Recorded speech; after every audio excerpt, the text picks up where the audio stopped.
మరి నది చుట్టూ తిరగడం పూర్తయిపోతుంది. సో ఇదంతా కూడా మా బాబాయ్ గారిదే అనమాట.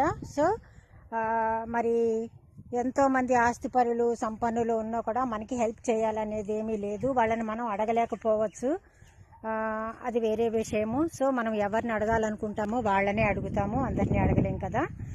సో అదనమాట.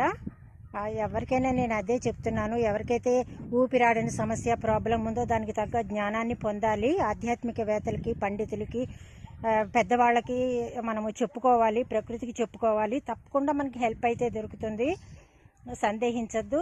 ఒకవేళ మనకి హెల్ప్ దొరకకపోయినా మనం దాన్ని ఎదుర్కొనే శక్తి అయితే మనకి తప్పకుండా లభిస్తుంది. సో నేను కూడా ఫేస్ చేస్తున్నాను కాబట్టి ఈరోజంతా దీని మీద నేను వెళుతూ ఉన్నాను. ఓకేనా? అది మనం వచ్చేసాం, రౌండప్ అయిపోయింది. ఓకే. ఇలాగే నవ్వుతూ అన్నీ ఫేస్ చేయాలి, సరేనా?